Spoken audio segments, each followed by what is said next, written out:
rec players that have been thinking, maybe I should do a tournament. And if you are nervous about it, one of the best tips we can give is wear a Halloween rubber mask. Stephanie will spit her drink out her nose. Oh my gosh. This is Big Dink Energy, the pickleball podcast that's half insight, half nonsense, and all entertainment. If you love pickleball, don't take yourself too seriously and think a little trash talk makes the game better, welcome home. This is the place where life and pickleball intersect. We celebrate the chaos, call out the nonsense, and put the fun back in dysfunction. You're either in or you're out. And if you're still listening, you're in. So let's go. Big Dink Energy starts now. It's tricky to rock a rhyme right on time. It's tricky. It's tricky. We are the official podcast of Pickleball, and we are not tricky. We are coming right live to your ear holes, free of charge for now. So get us while you can for free. Worth it. Well, we're professional over here. And how professional? Well, we have sponsors. Yes, we do. We have sponsors. Dink and Dash and the Big Dink Energy are heading to PickleCon 2026 in Kansas City, Missouri, July 24th through the 26th. And you need to be there too. This is 3 days of everything that makes the community what it is. Tournaments, clinics, vendors, education, content creators, you bet. And a whole lot of people are just as obsessed with this sport and this lifestyle as we are. Stephanie will be teaching a live booty on the court dance warm-up. So if you've been watching from your phone screen, now's your chance to get it on in person. Get it on. Whether you're looking to compete, level up your game, meet your next group of pickle pals, shop the latest gear, or just be around people who get it, PickleCon is where the over 40 pickleball community shows up and shows out. Grab your tickets now at picklecon.com and come find us when you get there. We want to meet you. We want hugs. We're all about that. We want to hear your stories, and we want to put a face to every listener who's been riding with us. Ride or dies out there. See you in Kansas City. Oh, Lord. Nailed it. Nailed it. way off Oh, script. gosh. Well, Nailed speaking it. of content creators, Yes. I feel like a lot of people out there think that there are more content creators than there are people who actually consume content because it starts to feel that way. But actually, that can't be further from the truth. So 90% of people consume, 9% occasionally interact, like likes and, commenting. Right. Only about 1% create the most content. And I think that's something that people just don't realize when they're out there like, maybe I should create content, maybe I shouldn't. I just think it's wild that social media makes it feel like everybody's creating, but there's not. Yeah. Well, it is, the numbers are low also for people who have more than, 2 or 3 podcasts. They say, we're going to podcast, and they get to like 2 or 3. And then, so people with more than 4, 5, 6, 7, 8, 9, 10, I can keep going. I can keep counting all day. We're up to 74? Yeah. People who have like 74 episodes like us, they're in the 1%. The 1%. So there are estimated 200 million creators. And Wow. that sounds like a lot. That sounds like a lot. But there's billions of social media users. So when you Yeah. take that percentage, it's crazy that there's really only 1% of the people actually creating content. And so this got me thinking, because I did make a post on our Instagram just about, everybody posting the highlight reels and nobody really showing like all the behind the scenes of this struggle. Yeah.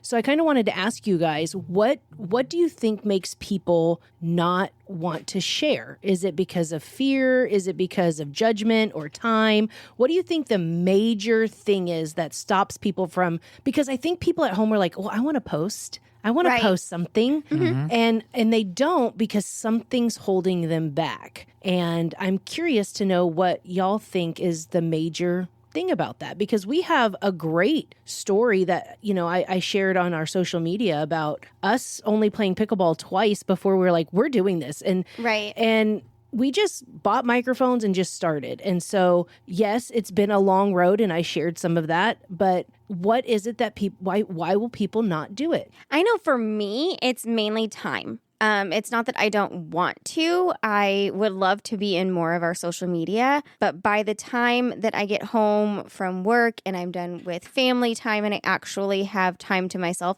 I don't want to put on a production and then edit and then schedule and all of that. So for me, it's just the availability and the mental bandwidth to do it. When you throw out big numbers like that, I've seen numbers like 50 million people call themselves content creators. Wow.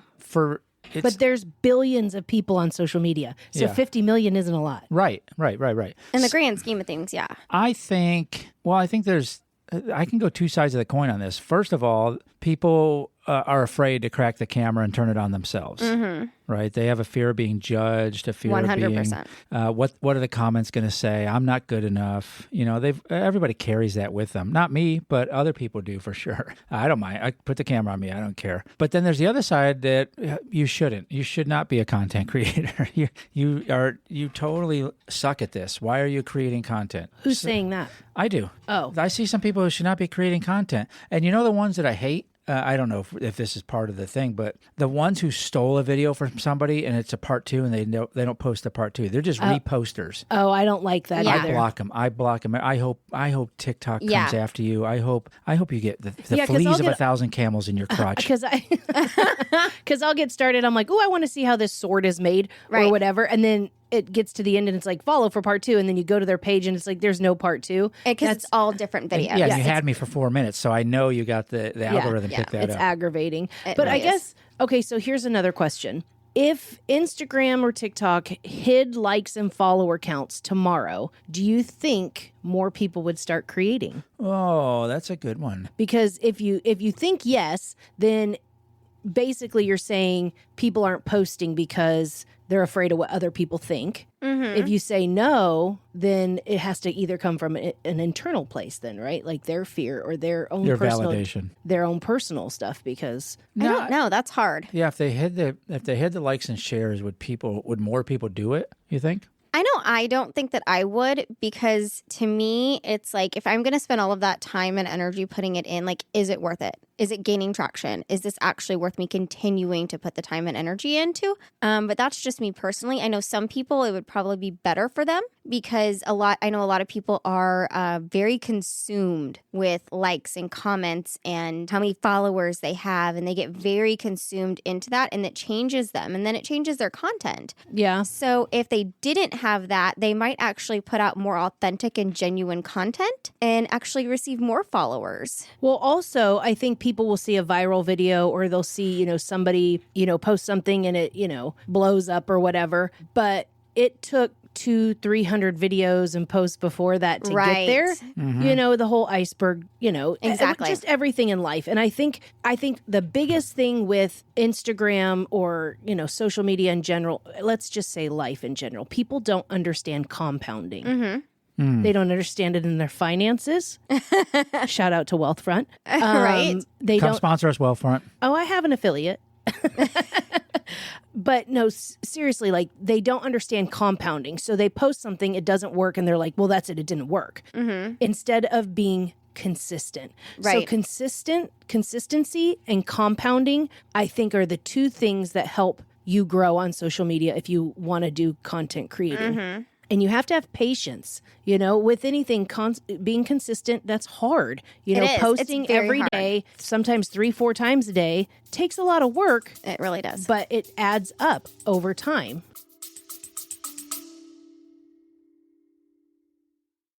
Hey, listen, if you're over 40 and your body is starting to file complaints, we get it. We live it. From pickleball to peptides and everything in between. Between the 4 of us, we've spent years figuring out what actually works.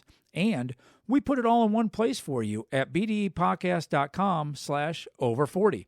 That's bdepodcast.com/over40. Now, back to the show. Yeah, I think you're really hitting on something, because then what we should have backed up at the beginning and said, what is a content creator? Because if you're consuming, reposting, and performing, are you a content creator? I don't think so. I think if you're planning, if you have a roadmap, if you have a direction, right. if you're a niche, if you're trying to tell a story, I've been viral. I've been viral a bunch of times. And back in those days, we were content creators, and that's really what got me away from it. It was too much. Yeah, it was just it becomes another job. Yeah, it was. It was another job. It was scripting, and what's the next one, and what's the next one. Well, that's what I'm saying. People don't understand the time and commitment it takes, and so I mean, you can equate it really to anything, any type of goal that you have. It's like, well, I ate right and I did a sit-up. Why am I not losing weight? Because you can't do something once and expect it to work. Right. So I think that's what happens is people are like, well, I'm not going viral and it's not working and I don't have followers and, I'm just going to give up. And it's like, well, you didn't give it enough time. Yeah. No, you're just a performer with a camera. So I think we need more creators out there. And I know you disagree, Guy, but I think there are so many people out there with stories and different perspectives. But what happens is they post one perspective and it just flops or it doesn't work and then they stop.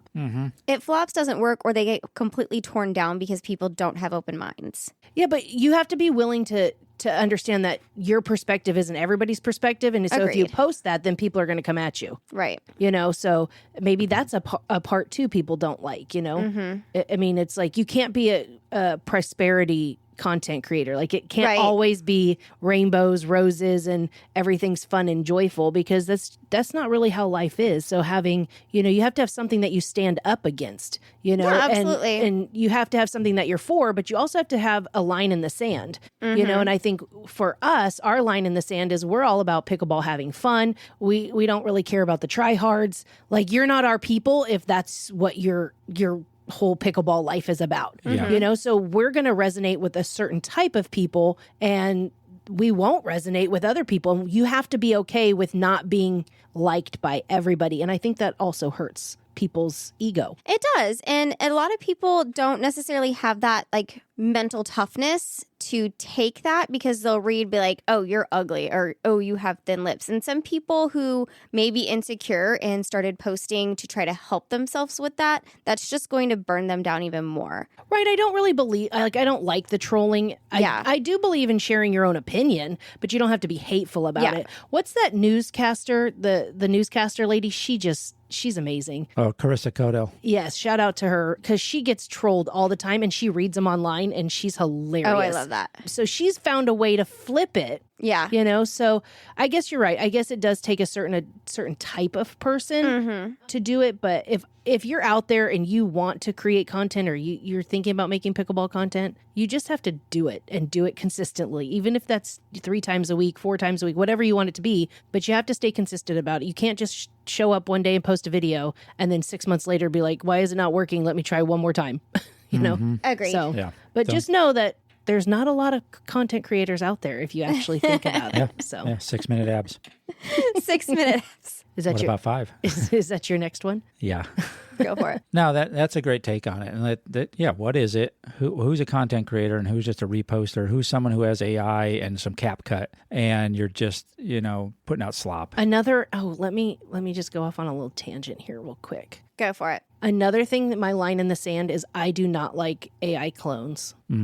Like it's a huge thing in the content industry now where people are cloning themselves so that they can make a lot of videos based off just transcripts and then their clone will make the videos and it looks like them and it moves like them and everything. I can still tell. And I still believe like showing up authentically as yourself on camera is part of being a creator. Otherwise, that's the ones I resonate with. It's just AI slop and it's noticeable. And I don't think it's going to take off. I know there's a ton of it, but I don't think it's actually going to stay around for the long haul. I don't think people resonate with it. And no, the faceless carousels or the faceless YouTube videos. Yeah, it's not genuine. No, I mean, you're going to get some traction because you're posting 10 a day. Right. But eventually that algorithm's going to catch up with you and figure out what you're doing too. Yeah. And plus I like to see people and I like to see who they are and what they stand for and their behind the scenes. And, we follow a lot of content creators and I love keeping up with them. Mm-hmm. Are you a content creator or are you not? Are you wanting to be? Are you wanting not to be? I don't know. Maybe you're in the witness protection program. Let us know. Go to bdepodcast.com and tell us your thoughts. Well, all the way from the middle of the mailbag this time. This is from @out.playing.pickleball, @out.playing.pickleball. I like that, outplaying pickleball. Commented on one of our posts. You guys are killing it, mostly Guy. Thank you so much. We appreciate the support out there playing pickleball. Showing up on socials weekly for a podcast takes a lot of work, and we love it. So this type of encouragement is so kind and necessary. Don't forget to compliment your podcasters. Thank you. Thank you. Thank you so much. Thank you. Just the tip.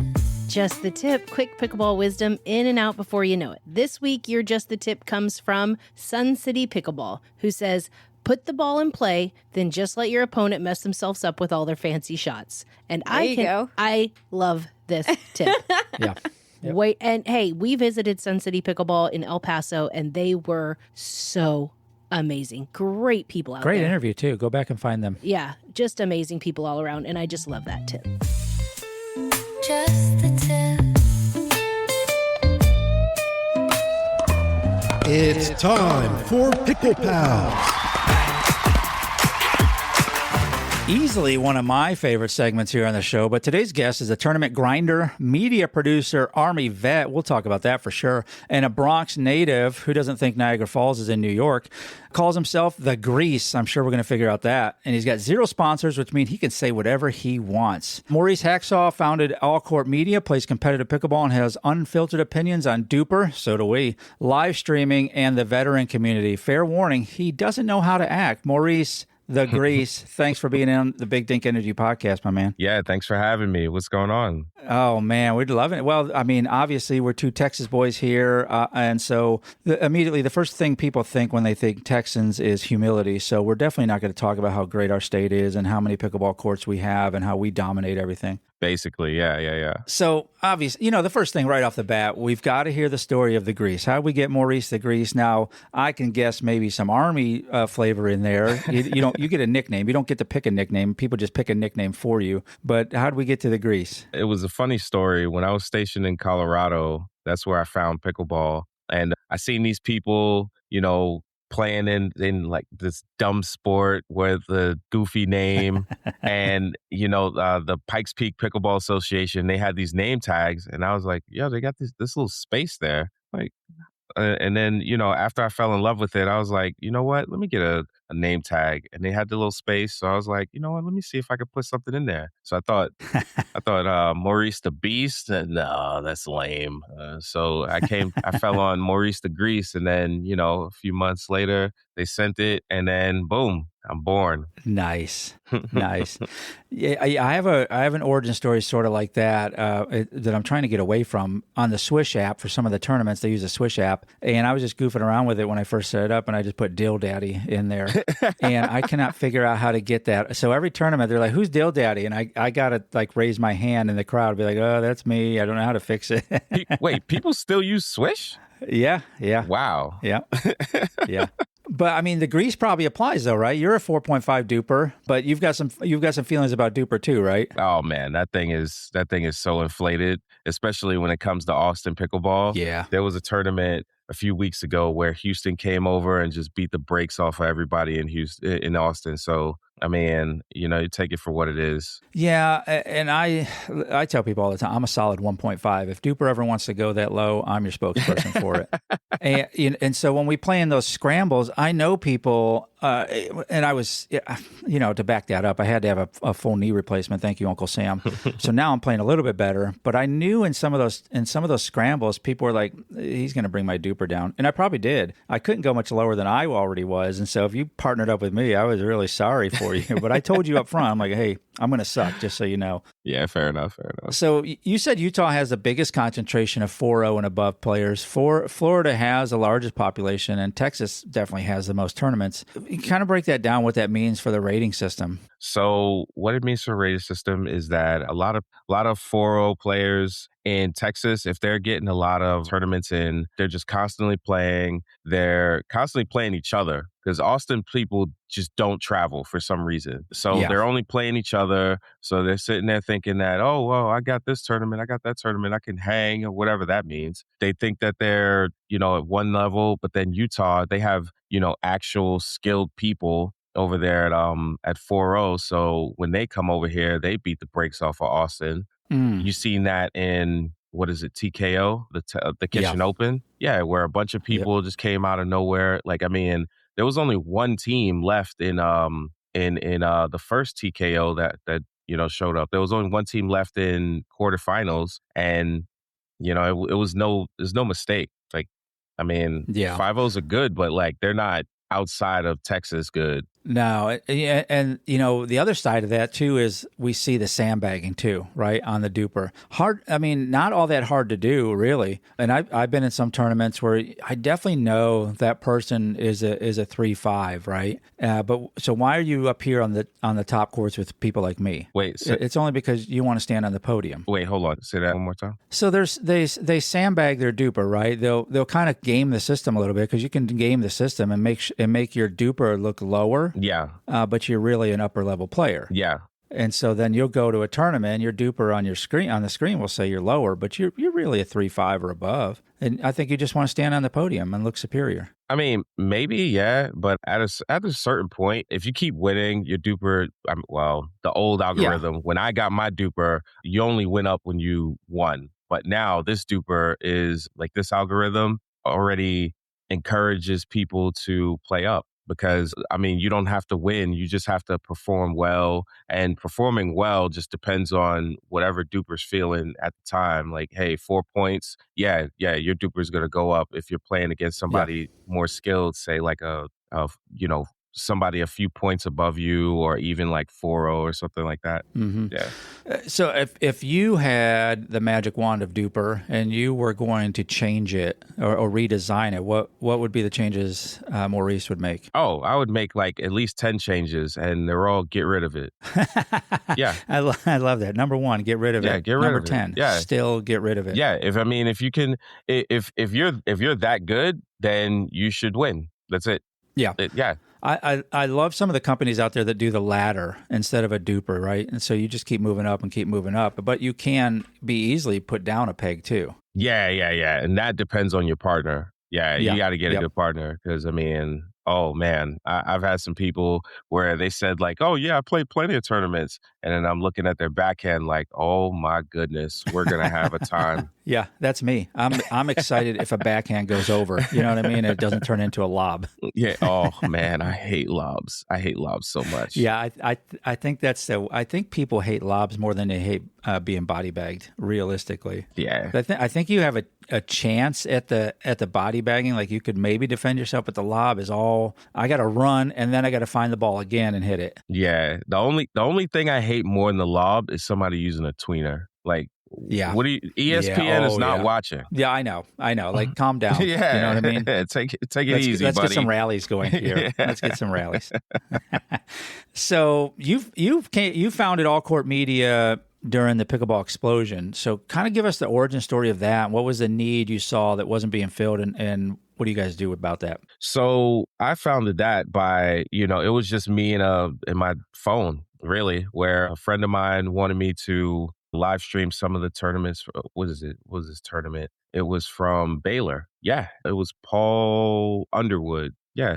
Shout out Paul Underwood. Yeah, he gave me the idea. So he had me live stream one of his Baylor team's tournaments. So I was like, okay. And then, from there, I was like, oh, it's pretty fun. So from there, I just kept getting more stuff and more stuff. Kept getting, cameras and, mics. And sooner or later, somebody said, maybe Maurice the Grease is probably not the best brand for nice content. So slap a nice name on it and then you'll be all right. So I was like, okay, well, All Core Media is All Core Media, and Maurice the Grease is, I'm still trolling. I love that, man. You got to have a couple different personalities, especially for pickleball. Yeah. I mean, because you got PPA and MLP, you know what I mean? Exactly. It's the same lame stuff. I got it. So, like the big pro tours have all the graphics, commentary, multiple angles, multiple cameras going at all the time. But you at the grassroots, you've figured out how to really capture the essence of what you're doing, right? Yeah, for the most part. I mean, I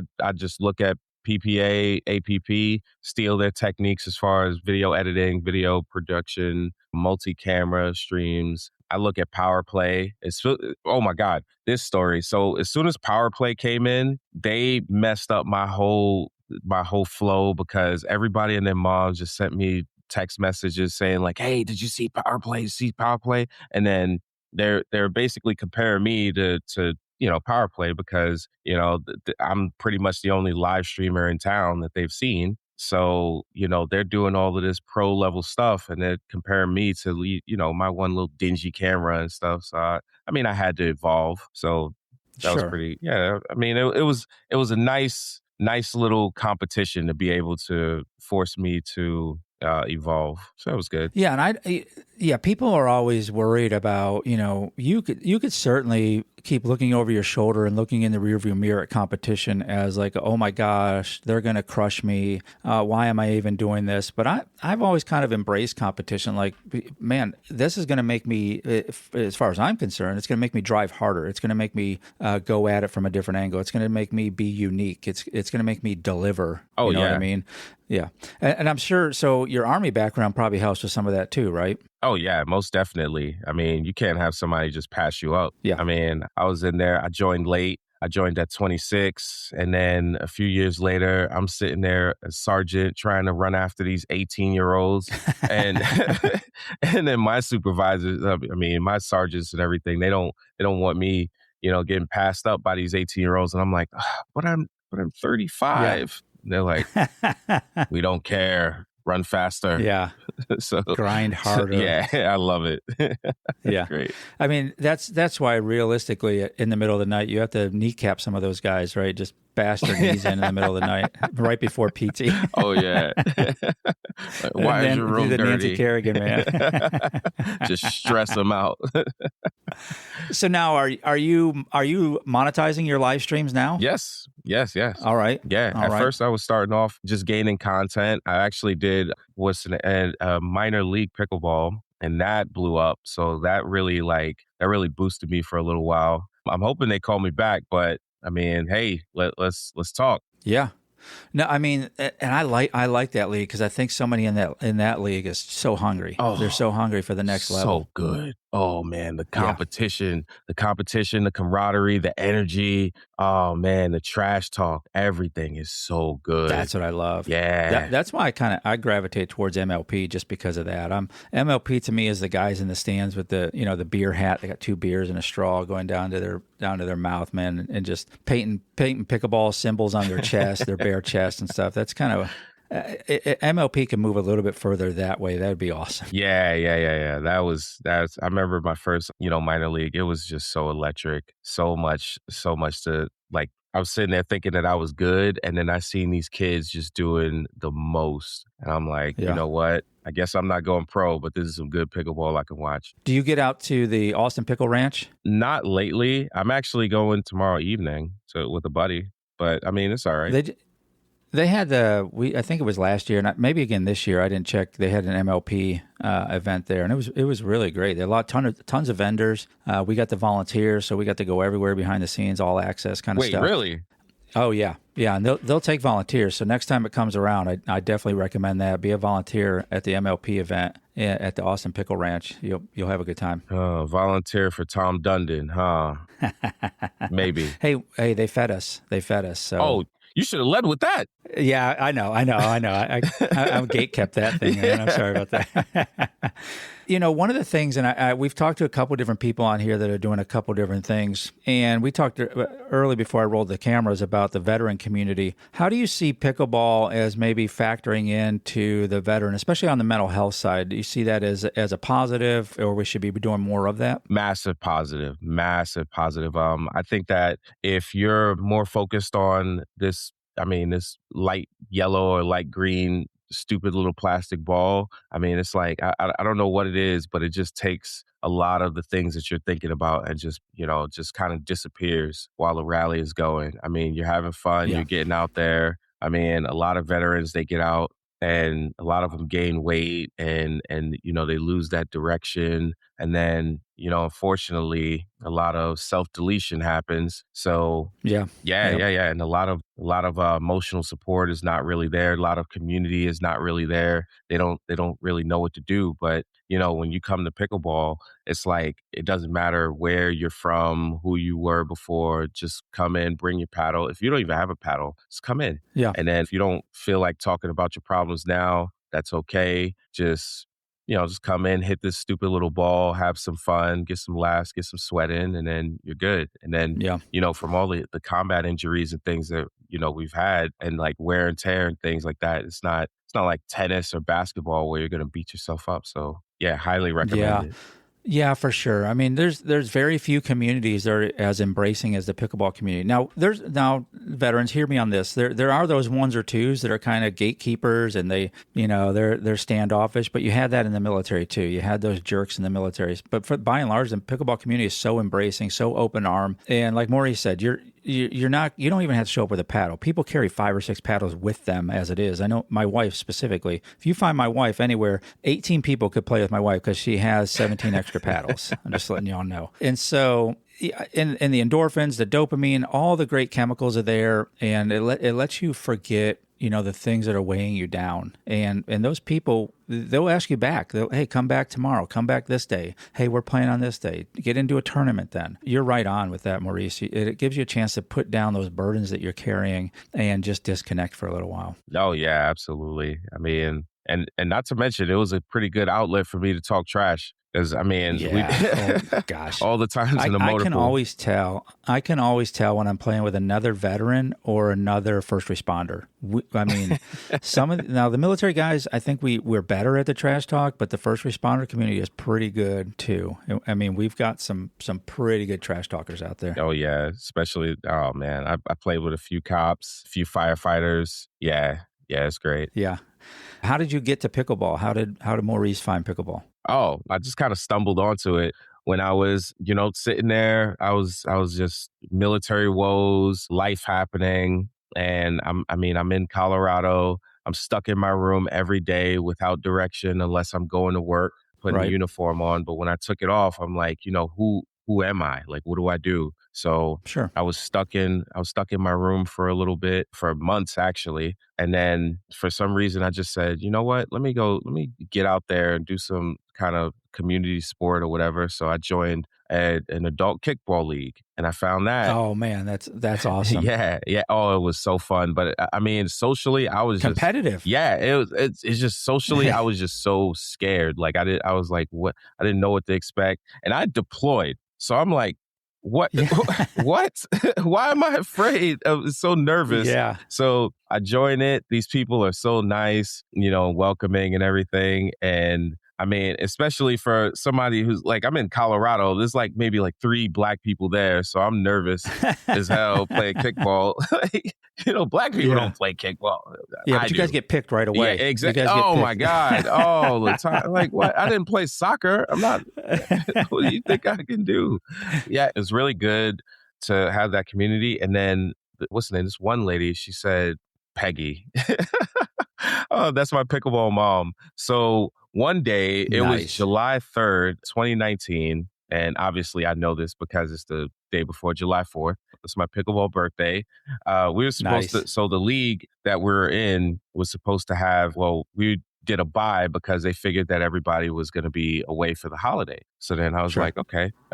Then she was like, okay, well, if a bunch of people is going to stay back, let's, learn pickleball. You want to learn pickleball? And I'm like, what the hell? Nice. I was like, what's pickleball? Almost like an MWR. Yeah. Event, yeah. I'm like, what is pickleball? It sounds stupid. So then I go over to, I meet her at the courts. She has this, I don't know, this stupid looking paddle or whatever.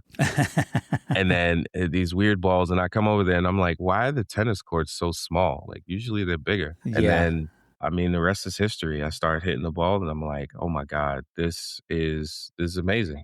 This is for me. I'm going to go pro.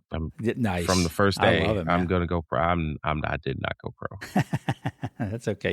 You're pro with all court media for sure, making others look like pros. Oh yeah. So where are people going to find you? What's all the socials people need to locate you, get you there, videotaping their stuff? So YouTube, All Court Media, TikTok, All Court Media, Instagram, All Court Media. Find me, look for me. Got you. If you want some spicy stuff, I actually have some spicy stuff coming. Well, not OnlyFans spicy, but unless people need it, whatever. But I got some things cooking as far as Maurice the Grease _PB on Instagram. So follow me there if you want to follow Maurice the Grease on X. Man, it's Twitter. I'm not calling it X. Yeah. So, yeah, if you want to follow me there, go ahead. Facebook, definitely. I'm always saying something crazy. Love it. Well, I can tell you all right now, after you're done listening to this full episode, go find Maurice the Grease and All Court Media everywhere. He will make you look like a superstar, make your event look like you are rock stars out there. So please go find him. Maurice, thanks so much for being on the Big Dink Energy podcast. Yeah, thanks for having me. Yeah, this is great. It's time for Pick Six. Oh, it's that time of the podcast that you all love. Pick Six, where we take one question, each bring two answers, and immediately regret to agreeing to this segment. Tonight's Pick Six is things people get weirdly competitive about. Things people get weirdly competitive about. So my first one would be like, who has like the fastest GPS? Like who gets there? Who can beat the GPS? The GPS fast thing.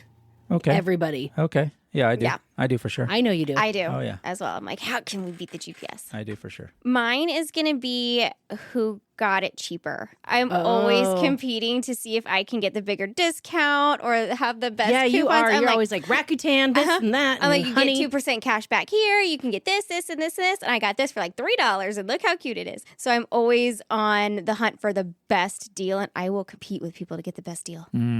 Mine would be how early they woke up. Oh, Ew. yeah. Oh, I'm so tired. I got up at 6:30. Yeah, Well, I got up I was up Ew. at 5:30, curling my back hair. They do. People are competitive about that. Yeah. I would say like smoking meat, grilling. They're always like, have you tried my brisket? It's like, you haven't had my brisket. You haven't had my ribs. I don't think that's a weird competition. I think that's a delicious competition. Yeah. And like jerky and deer meat. Everybody's always good. talking about like, have you tried my deer meat? It's Are like, they? no. Where are you? Everybody. Where are you? I was asked Are 3 you at times Buc-ee's? today. Is this what's happening? Are you Is this a what- Bucky? It's true. People though. you're just walking around looking to see if you can handle meat. I'm telling you, when we were at a meeting, this guy handed us Oh, a beef jerky. meeting Yeah. for meat? No, not a meeting. This guy literally handed us beef jerky and was like, I make this beef jerky. You want to try some? I'm like, oh my God, like seriously? That's the first step to pedophilia. Oh my gosh. You were getting shoved in a van after that. I was being groomed. Of course, using food would get me. That would get me too. Same. All right, mine is going to be open play. People get weirdly competitive at open play, and it's just weird and it's creepy, and I don't like it. Oh, that's a good one. Just like my first one, but more importantly, maybe how little sleep I got. Yes. I only slept 5 hours last I only night. got 3 hours of sleep. Yeah, so did I, okay? We're all man. tired. Look at how little sleep I got. I'm a vampire. Shut it down. We're all tired. Carl. Parallel parking. Oh, don't even get me started, you non-parallel parkers out there. I cannot parallel park. Or even more important, backing into a parking Backing space. into a parking spot. Hell oh, yes. God. I'm like, oh, good, they're leaving. Nope, they're not. They're just pulling out Oh, yeah. back in. Yep, I nail it every time. Tactical parking. Tell us what you think. BDPodcast.com.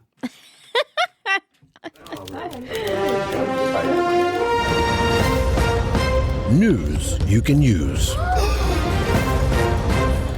For your joy at the water cooler tomorrow, you're going to want this little piece of advice right here. All right, so if you've never played a pickleball tournament before, here's some news you can use. Don't make your first tournament a huge, ultra-competitive event. Check your local courts for fundraiser tournaments or holiday tournaments or even charity events, or even maybe like a noisy event from Noisy Pickleball. Noisy Pickleball. They're usually a little more relaxed, they focus on fun, and they're full of people who remembered what it was like to play their first tournament. It's a great way to get your feet wet, learn how tournaments work, and build confidence before jumping into bigger events. This is how a lot of rec players get hooked. I know our first tournament was for like a softball fundraiser. So fun. And then after that, we've done tons of holiday ones. And so they're really laid back. But one of the things I've noticed is when we've played at open play with a couple people, I've had people come up and go, oh, I'm going to play my first tournament, but I don't really know. Or they go, oh, one of the biggest questions we get is, have you been in a tournament before? And I think people have put it on a pedestal. And yes, Right. there's all these big tournaments and that's fine. I'm not good enough. There's different categories, people. Right, but they don't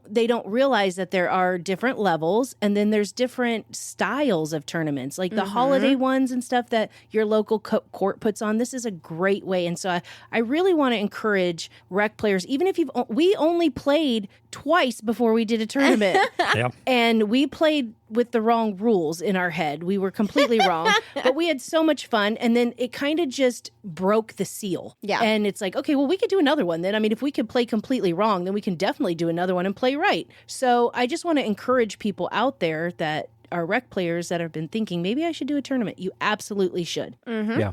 And if you are nervous about it, one of the best tips we can give is wear a Halloween rubber mask. Cindy will spit her drink out her nose. Try it. Oh my gosh. You'll like it. Show up in a Jason Voorhees mask. Yeah. That is not advice. Who's Ronald Reagan over there? Please don't do that. Don't do Is that it. Richard Nixon? They might not let you on the court. You're like, oh, he's a crook. I'm not a crook. Oh my gosh. That's a mess. That is not the tip. The tip is just to get out there and do it and enjoy Yep, it, have and have fun. Do it scared. Do it scared. That's right. That's it for this episode. Unless you've got something to say, think we got it wrong, have a better take, we want to hear it. Find us at bdepodcast.com or at BDE Podcast on the socials. Drop us a message. We might just feature you in the next episode. If you had a good time, well, samesies. If not, maybe try again. We grow on people. So you know the deal. Follow the show, tell a friend, and leave us a review. Or just pretend this never happened. Until next time, keep the dink soft and the energy big. Gherkin. You can't just say random words. Okay. In his mind, he can.